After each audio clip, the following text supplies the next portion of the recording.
Hi, I'm Jacob Staub, and this is a workshop in which three writers on Evolve about Israel stuff are going to reflect on their own values, their own journeys, and they'll be listening to one another to compare what they share in line with the general theme of this convening of sharing values, listening carefully, and empathically to one another. The format which I have in the chat, I think I got it right, even though is that I've asked each of them to speak for about 7 minutes to talk about their journey to their current position and views on Israel in any way that they want to speak about that. And then I'm going to ask them each to reflect on what they heard in terms of shared values from the other two. So our three panelists are Rabbi Brian Walt, Rabbi Tova Spitzer, and Rabbi Carl Choper. So Brian, would you like to begin? Toba's going first. Toba's going first. Oh, Yeah. I'll do my best to do this in 7 minutes. So the instruction was to reflect on sort of how I landed where I am, and what the values are that journey reflects, which is a really wonderful challenge. I appreciate it, Jacob. So I've actually organized this by value, not it's not chronological. So I will go back and forth in time and try to share where I am, which I think is where I've always been. I think some people I know have experienced radical changes of position, and I have not experienced that. I don't think. So the first value I talk about is learning, which to me is a very fundamental Jewish value. I did not grow up in a particularly Zionist home. My grandparents were born in the U.S. or came to the U.S. before the World War II. Family had no connections to anyone in Israel that I knew about. So I didn't have the sort of, and I was born in 1962, just to place myself generationally.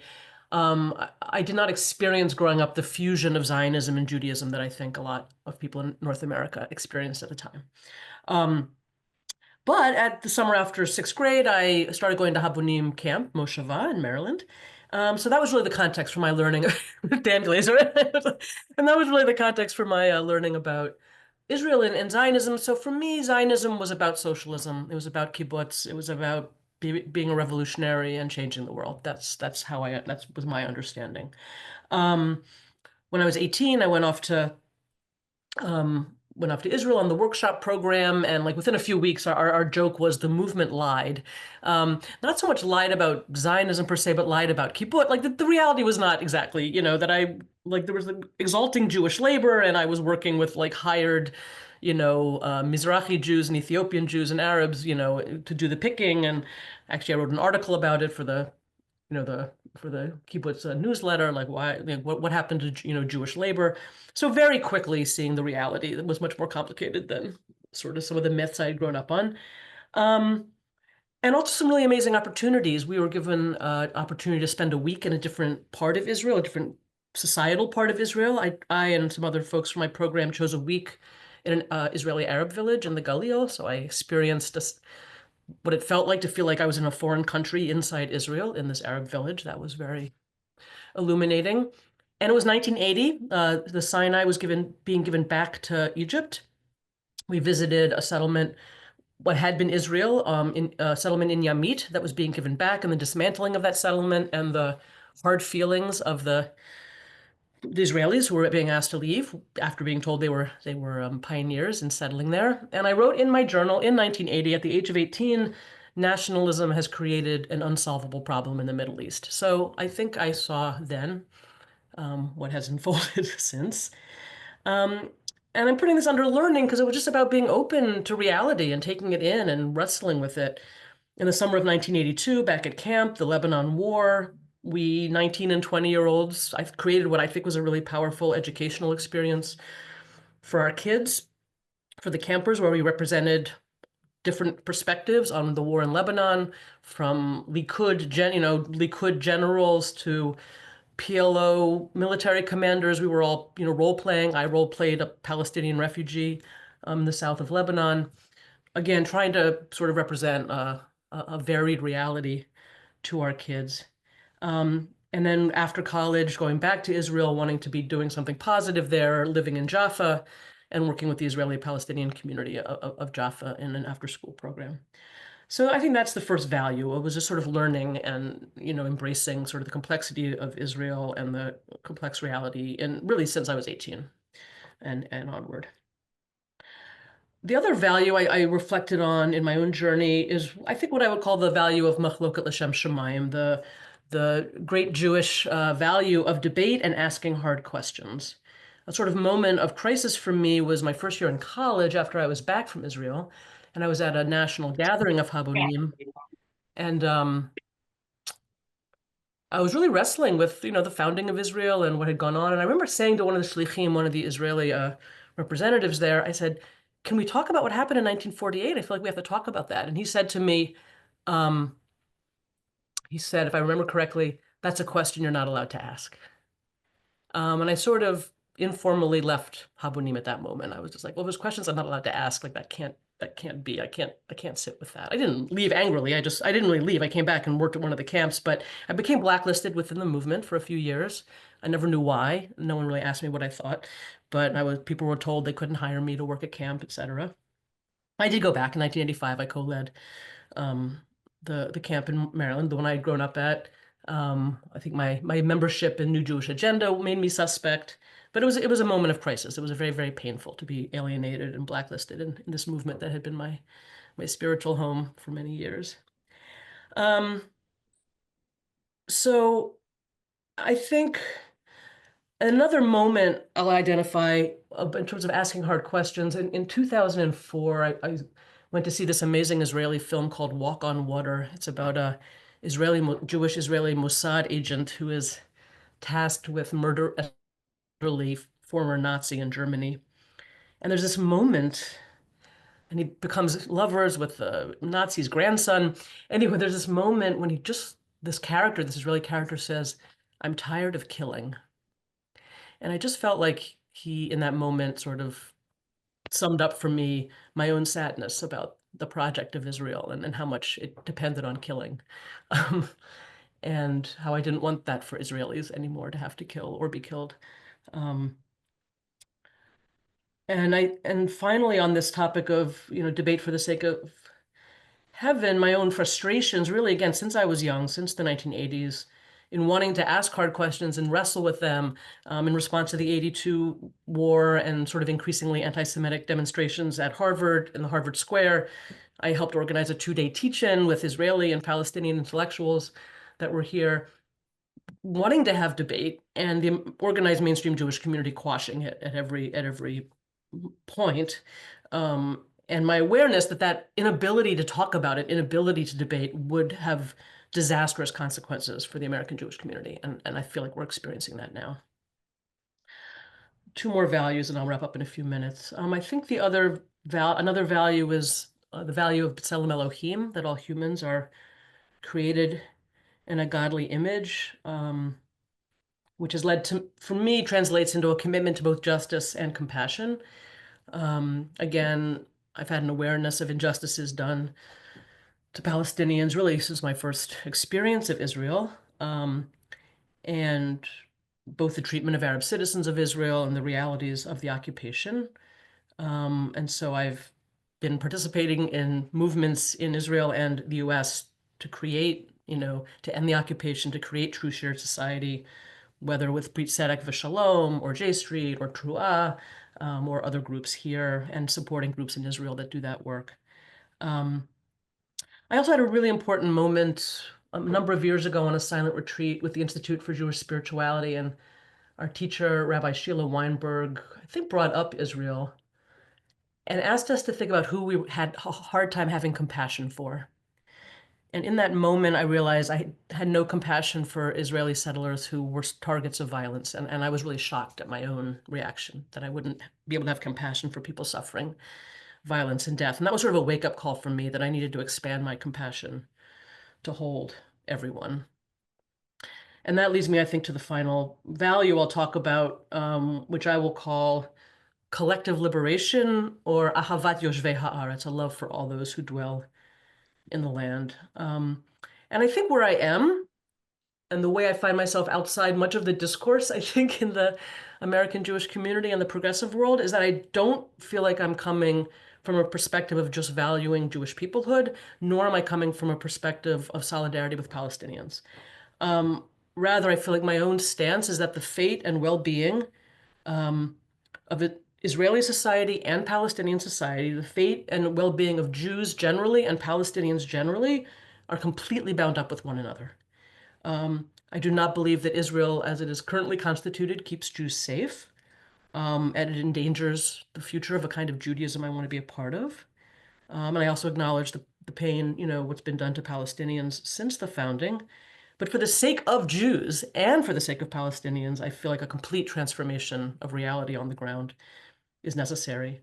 And I believe with all my being that my perspective comes from what is best for the Jewish people, both inside of Israel and beyond it. It's not about care for Jews versus care for the other. It really comes from my care for the Jewish people as well as my care for Palestinians. So the question I guess I sit with is, what will lead to true peace and security for everyone in the land, everyone in the region? And that I'm ultimately committed to all the people in the land. I have different connections to them based on, who I personally know and am committed to. But as a matter of sort of ongoing engagement, I'm committed not to a state or a political entity. I'm committed to the organizations and people on the ground doing the transformative work that is needed. Israeli Jews, Palestinians, both Israeli and living in the occupied territories, who are trying to end the occupation, who are working for peace, who are trying to build shared society, who are doing what they believe is best for their people. Those are the people I feel most engaged with and support. And that's sort of where I sit in this moment. And again, that value I would call ahavat yoshvei haaretz, love for all the people in the land and a desire for their well-being. So I think it was 9 minutes, but I did my best. Okay. Thank you so much, Toba. Carl, you're here. Are you ready to go? Rabbi Carl Chopur. Thank you. Thank you. Okay, so let me say, I was raised in a home that was not fervently Zionist. My father felt that most American Jews had stopped trying to build up, or American Jewish leaders had stopped trying to build up Jewish life, community, and identity in America or the diaspora, and were focusing only on Israel. He described the situation as the Jewish people had built up Israel into a golden calf, and we were all now dancing around it at the expense of Jewish life elsewhere. Now, I did not disagree with him, though I think it was more true in the 1970s than it is now. And certainly when I had a chance to visit and live in Israel, I was able to put some of this into context. But the point is, I never grew up worshiping Israel, and I've never worshiped Israel. And I think that has also kept me from feeling an overwhelming sense of disappointment in Israel that I often feel motivates others. I see Israel as a very human endeavor, not perfect, but essential to Jewish life today, and speaking in Reconstructionist terms, an essential part of Jewish civilization today. And Israel is something that the Jewish people have a right to, especially given the way Christian civilization and Islamic civilization have treated us historically. The Zionist critique that for thousands of years we were treated as objects of history, but we need to be subjects of history, still holds today as much as it ever did. And I do think we should use the word Zionist, because I don't think we should let others define for us what Zionism is, because they're going to use the word. We should step into that and define what an ethical Zionism looks like. For thousands of years, we've been objects of history. And as the world is constant, we need to instead be subjects of history, taking active control of our own destiny through our own exercise of self-determination, which only a nation state gives a people today, as the world is constituted today. And to those who say that the nation state is an outmoded, immoral creation of a bygone age, I say, experiment with some other people. If your agenda is to challenge the existence of nation states in general, don't start by trying to destroy the Jewish nation state. If a nation state were not so important, Kurds and Palestinians would not be clamoring so hard to have one. And to be clear, I believe that Palestinians and Kurds are deserving of a nation state. I do not defend everything that Israel does, far from it. I see Israel as far from perfect. And every right that Jews have and Israel has, I think Palestinians also have, and Kurds. I see very little demonstration for Kurds on the streets and campuses of America, but over the years, watching what has happened to the Kurds, I see this is what happens when you are a people that doesn't have a state of your own. Even worse, look at what happened to the Yazidis at the hands of ISIS a few years back. I'm so grateful that by the time ISIS came about, the hundreds of thousands of Jews who might have been in Iraq had already been expelled to Israel. The lives of hundreds of thousands of Iraqi Jews were likely saved by the existence of Israel. None of this should blind us to the rights of the Palestinians or the self-determination they deserve. In fact, our own experience should open our eyes to what they need and deserve. But the argument is made far too often that in order to accommodate Palestinian rights, Jews have to be returned to the pre-1948 situation of statelessness. That the Jewish people does not have the right to the form of self-determination that only a nation state provides on today's international scene. Over the past 40 years, I've been watching these arguments get louder here in the United States. And during that time, I have been very involved in interfaith dialogue, especially Jewish-Christian dialogue and some Jewish-Muslim dialogue. And over the years, I've come to see how Christian and Muslim attitudes towards Jews often continue to reflect old and traditional Christian and Muslim ideas about who Jews are, what Jews are, and what the rightful place of Jews is in the world. Jews don't even need to exist in the world now that the church is here in the eyes of as some traditional historical Christian attitudes have. While traditional Islam defines rightful Jewish existence as being in the form of a protected second-class status, which makes the existence of a state in the Middle East where Jews are ruling over Muslims, makes that actually into an insult. I think we underestimate how much traditional Christian and Islamic mythologizing and demonization of Jews still impacts the way Jews are seen and understood among Christians and Muslims today. And this means understandings of the state of Israel today are still in many ways shaped by these traditional attitudes. And that gets translated into many of today's cultural and legal institutions, including the way Israel is treated in the United Nations, in United Nations institutions, in international law. All of these things are impacted by these traditional attitudes that other peoples have had towards Jews.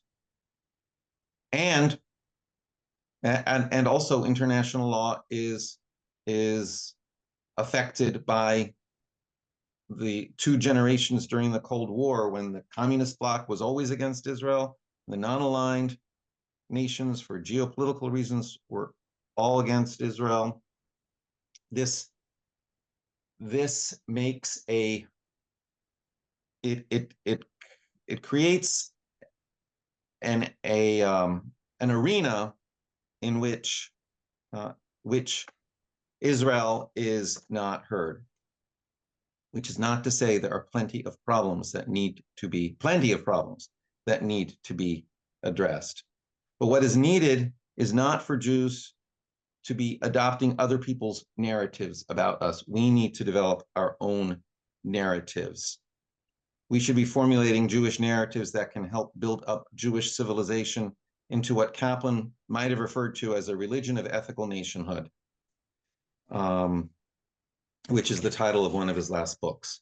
So let me conclude by saying that the way I assess any approach to Israel is to understand that in that piece of land where Israelis and Palestinians are living, there are two societies. Each society has a right wing, a left wing, and a center. And there's not going to be peace. We're not going to attain peace until the center of both societies moves to the left simultaneously. So whatever we do, whatever we say, whatever we advocate, we have to be thinking, is this going to move the Palestinian center to the left?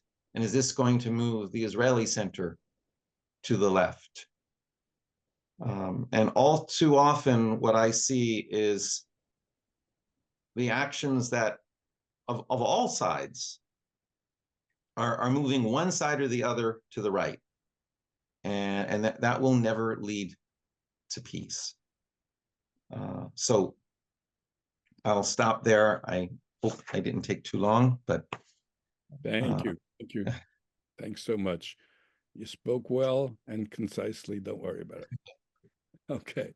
So we're listening to what values we are hearing the other speakers. oh, sorry. Oh, no, that's the next stage. Oh, okay. I'm going to talk first, right? Yes. Okay. Now you talk. So, Well, Rabbi Brian Walt. okay, thanks. So, I have a different story to tell in the sense that I was born into a small Jewish community in Cape Town in apartheid South Africa. And in our community, Zionism and Judaism were totally fused.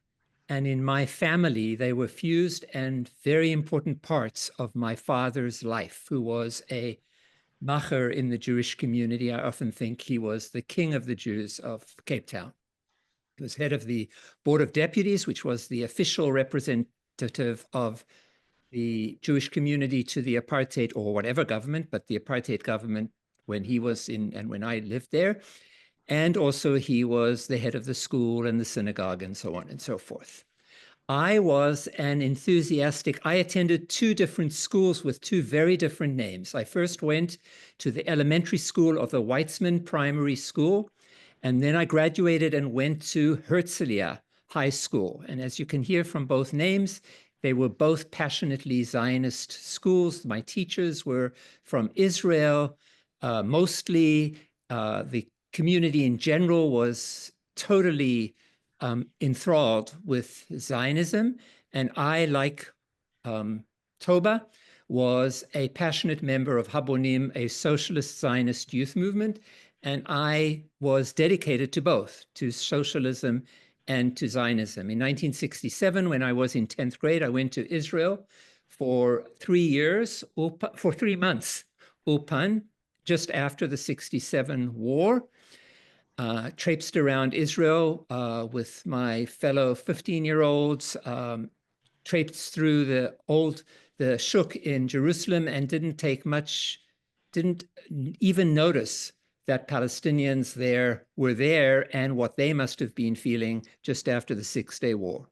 2 years later, I made Aliyah with a cohort of Abonim Chevra to Israel and went to live on kibbutz. I studied for 2 years then following that at the Hebrew University. And I loved and still love the Hebrew language. I love and loved Israeli culture, and I still do. And I had a deep relationship with Israel. And yet, my life was deeply affected by my experience of growing up in an apartheid state. And I was alienated by the deafening silence in the Jewish community, my Jewish community, about apartheid. Every Yom HaShoah, I would go with my father to a cemetery in Cape Town where he was a very good speaker. He would decry the silence of non-Jews during the Holocaust. Why didn't they speak up? Why didn't people speak up? And I really took that into my soul. It lives in me. Yet in our Jewish community, he never asked the question, why was there a deafening silence in our Jewish community where there was nothing said in response to the immense suffering of Black and brown South Africans under apartheid? Given the background of apartheid, the study of the book of Amos in my final year of high school had a deep and lasting impression on me. Haser ma'alai hamon shirecha v'zimrat nevalecha lo eshma. Spare me the sound of your hymns, and let me not hear the music of your lutes. But let justice, vayigal kamayim mishpat utzvaka kenachal eitan, but let justice well up like water and righteousness as a mighty stream. That spoke directly to me in my situation as a South African Jew in an apartheid society. And I have ever since regarded myself as a follower of prophetic Judaism. Those values also reminded me, like I think you, Carl, referred to the book, The Religion of Ethical Nationhood, which is an idea, although it's a book that I've never got myself to read, but I really like the idea of the religion of ethical nationhood and would love the Reconstructionist movement to draw on that, which could be very helpful in our own time. So in 1976, I was back in South Africa. I'd gone back to South Africa after making Aliyah to Israel when my father was ill. And I stayed in South Africa because I didn't really want to go back to Israel anymore, but that's another story.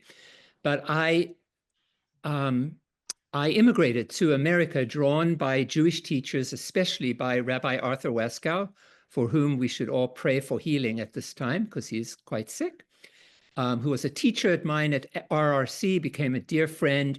And I know he's also an important person to Toba, and by the activism of Jewish students in the United States. I became a member of Breira and New Jewish Agenda. And so that's it. Another memory that I want to share from childhood is in 1969, when Ben Gurion visited South Africa and came to my school, literally him. I was one of the leaders of the school, the student body, and I was in awe when I got to meet with him personally, and will always remember a very significant interaction between Ben Gurion and a madrich of HaShomer HaTzair who asked him, he had a meeting with the members of the Jewish youth movements, Bnei Akiva, Habonim, and HaShomer HaTzair, maybe there were others.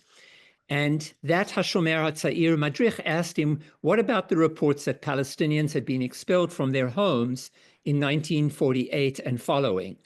Ben Gurion was furious at the question, banging on the podium. He asserted that not a single Palestinian was driven from his home.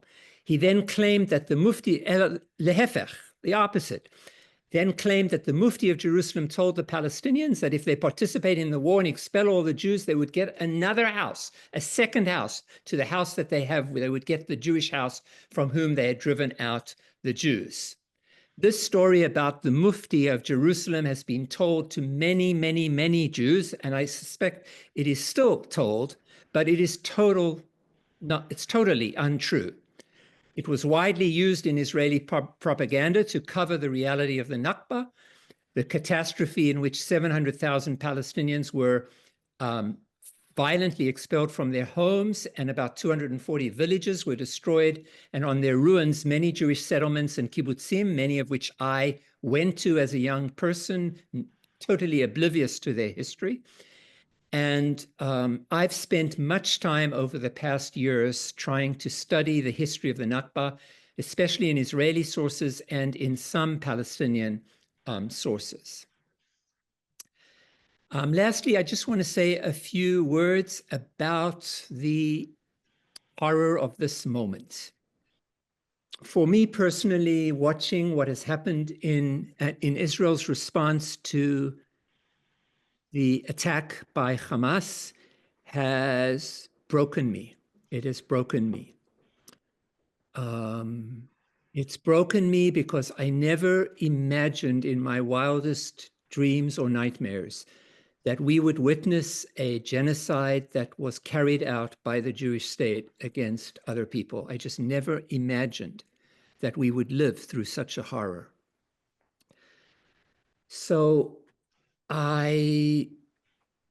for me, I wish that we weren't living in this time, and we are. And I simply don't know how to understand it other than to just weep. that this is the reality that we are living through. That's it. Thanks for that, John. Okay, so Toba, you went first. You want to say a few words about what you heard in terms of shared values of the other two with you? Yeah, in terms of shared values, I mean, I think there's just deep care, I think in care for Jews, definitely, from Brian, care for Palestinians, from, Carl, just deep commitment to the Jewish people. I think care for safety, care for justice, I think phrased in different ways. I think Carl talking about sort of the justice of a Jewish claim to the land and to a self-determination, from Brian, my teacher and friend, also, justice for Palestinians, the Nakba and in this moment. And I think what always strikes me, and this is, I don't know, I'd love, Jacob, if you could maybe frame this into a value, and I was thinking about sort of where I think Carl and I differ is, it's like a perception of where the threat comes from. I've always felt like I've always felt like the threat to Israel comes from inside Israel, not an external threat. I've actually never, I feel like Israel, the Israel I've always known has been militarily strong compared to its neighbors, and an ally of, the US, which is still I think one of the, mightiest countries on earth. That might not be forever. So, but the sense of, so again, a sort of shared, in our desire for Jewish well-being, where do we think the threat lies? And for me, that threat is internal, and not external. And maybe there's another value that I didn't speak of, which is really more of a pacifism and not and a belief that the militaries do not give safety, and that Israel, I think factually, is the least safe place for Jewish people and has been for at least 50 years. And I think shared value with Brian is, I think, again, a love of Israeli culture, love of Israel, but my guess is separating that from the need for it to be a nation state, that there could be, Hebrew culture and Israeli culture without the need for a military, which can do what it's doing in this moment. So I think there's both convergence and divergence. I think there's both in what I heard. Thank you. Carl? I heard a lot of commonality. One thing again that what I felt was a difference. I mean, both Brian and Toba, I think were raised with a fervent commitment to Zionism. I was not, and so I see myself coming at things very pragmatically. Although yes, I'm deeply invested in Jewish continuity and Jewish safety, security, and a lot of that also means justice. Also, I did say, just for lack of time, I didn't get into that so much, that our experience should open our eyes to what Palestinians need. I mean, others too, but in this case, we're talking about Palestinians.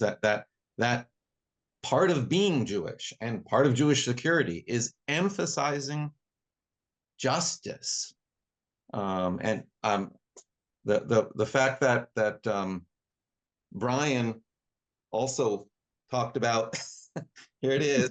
It's a Kaplanian thing. I mean, the title is very inspiring, and there are pieces in it that really help. He's pointing us in the right direction, but it needs a lot of reconstruction. I mean, I've known Brian. On you, Carl. Huh? That's on you, Carl. Yeah. But I will say I've heard Brian talking about this since the early 1980s, and I've always appreciated his push for Israel to be a just and ethical society, and have always been at the same time very, very, very concerned for. I think Israel's much more fragile than Toba is is saying. I will add one final experience. Of course, my mother was born in Vienna in 1937. I do not believe for a moment that that Israel is secure. I do not believe for a moment that we can afford to let ourselves go back to pre-1948. I do not believe for a moment that we want to be associated with the actions of such a government as is there right now. So I believe that messianism is a big threat to us and to Israel. And I define messianism both on the right and the left. The messianism of the right, which wants to rebuild a third temple and bring everyone to war. The messianism, what I consider a messianism on the left, which is an assumption that everything's going to be fine, that everybody wants peace and coexistence, and the world will allow us to go in that direction gently. I mean, I think there's a naivete. I think naivete is a long-standing tradition of the Jewish left, which we can be inspired by that idealism, but we have to be very cautious. So Thank you. Okay, Brian. I guess with Toba, we have a really deep commonality in terms of our connection to Zionist youth movement and Zionism being an important part of our past, of our childhoods and growing up and so on and so forth.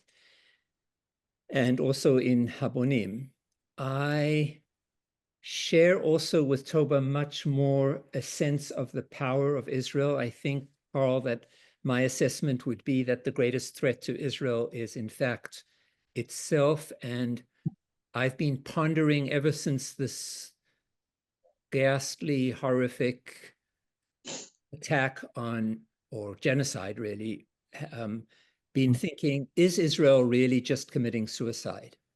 Because I feel like I don't understand how this genocide is not going to end with enormous amounts of hatred towards Israel, towards Jews, Israel losing its standing in the world and so on. And I just don't understand how they don't see that. But I guess that, you know, it's a very right-wing government, it also has a et cetera, I don't want to even. So, and Carl, I really appreciated hearing your sense that's different than mine of how fragile you feel or how potentially vulnerable you see Jews, which I don't. I see Jews here as unbelievably more powerful than Palestinians. I mean, I think Palestinians don't have a chance against Israel. They never have, and they don't currently. But I listened to you, and I feel like I should listen to you more about, you know, your hush about that. You talked about my hush. I should listen to your hush about, you know, about the fragility possibly of Jews in our time. I also want to say that for me, I didn't get to say it, but I totally don't identify myself as a Zionist anymore. I've unlearned my Zionism. I'm not a Zionist. I wrestle hard with whether I'm an anti-Zionist. I'm not an anti-Zionist. I'm a diaspora Jew who's very proud of all the countries that Jews have lived in and the cultures in which we've lived and that we've contributed to. And I don't in any way associate myself with a Zionist. The only thing that I wrestle with is whether I'm an anti-Zionist. And you heard how much I love the culture of Israel, and I can't, and also the people of Israel. And I don't want to define myself at this point in my time as anti-Zionist, but I'm not a Zionist. I'm a Jew. I'm a diaspora Jew. Jacob, could I just add one thing? I just wanted to yeah, I also don't think I was ever a fervent Zionist. I was part of a movement, and I love Habonim. I don't think and I sort of I'm off that spectrum entirely currently. I wanted to just push back a little bit, Carla, on the naivete thing. I think that's often used with no evidence on the other side that militarism and the current strategies of the state of Israel make it any safer. So you can disagree with peace work. You can be pessimistic about it. You can push back. But I think it's unfair to say that the folks I see on the ground, combatants for peace, standing together, just the men, all the various peace groups on the ground, these are the least naive people in the world. They're Jews and Palestinians facing the hardest realities and doing unbelievable work. They are so not naive in any way. And to dismiss their work as naive, I think to be honest, is insulting. And I know you didn't mean it to be insulting, but I think, and one can have a view and one can be distrustful, and that's fine. But I think it was as naive for, Benjamin Netanyahu to think that giving millions of dollars to Hamas for decades was going to ensure. That was naive, Israeli safety, and it led to October 7th, so those weren't peaceniks doing that. That was the government of Israel, and its sort of geopolitical machinations.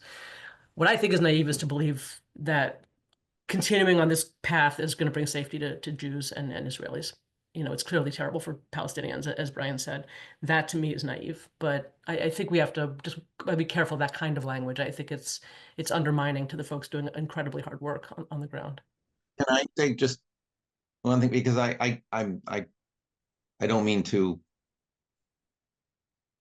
I don't mean to characterize particular people. I mean, I can't talk to the heroic people that Toba is talking about, and they do sound, those actions are heroic. I mean, I think the positions, I won't use the word, but I like your word was distrustful. So I mean, I think the positions. Well, I've said it. I think you know what I mean. The other thing I do want to say, that it's actually, it's a point of continuity with or agreement with Brian. You said that you thought that Israel has been on a suicidal path since October 7th. I think Israel's been on a suicidal path. You probably a suicidal path for as long as they've been building settlements. I mean, it's been suicidal. Sure. And everything I said about Israel's fragility and everything I've said about my concern for Israel's fragility, all of that stands with also the fact that there's these messianists. Maybe they're not messianists. I'm not even gonna. I don't want to characterize it. It's suicidal to be pursuing a lot of these policies. Right. I now can talk. Thank you. I agree. I agree about that with you, Charles. Totally. I also think that this current attack on Gaza is sort of the epitome of that kind of thinking, that we can wipe them out, that we're going to wipe them out and there's going to be peace. That it's just not going to happen that way. So to Toba, I want to say that I love listening to you talk about Yoshvei Haaretz and the various groups that create combatants for peace and all these heroic groups that I've also been involved with in the past. I don't think that any of them are bringing us any closer to peace. I totally agree that the only way there's going to be peace is if both Israel and Palestinians realize that they're in this boat together. They're in this boat together. But the problem with those groups, with the coexistence groups, from my perspective, is that the coexistence groups, the Israelis in those groups and their supporters, don't wrestle enough with the fact that the Israelis are the ones with power and Palestinians have little power, of sometimes, I wouldn't say no power, but very little power. And that power differential needs to be dealt with, because Israel, the groups, comrades, combatants for peace and all those people, They come into it, from when people went to the camps in Vermont and so on. And then the kid that goes back is at the Mahsom, checking one of the kids who was with him at camp. It's a good metaphor for what happens with all of them. I disagree. I disagree. I think some of the groups Okay. like that, Combats for Peace, are not. They're a co-resistance group. They completely acknowledge it, and Standing Together also does. I think that's an old narrative. I think some of those groups were like that.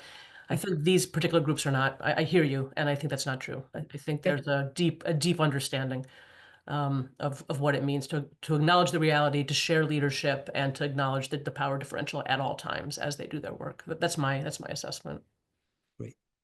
Okay, so let me thank the three of you for really laying things out in a clear and respectful but honest way in terms of what you agree with about, and what you don't share. I want to apologize to everyone else on this call that we have not had any time for additional comments. Our time is up, and so we're about to go back to the plenum. So, Tzeit Kem L'Shalom. All good to you.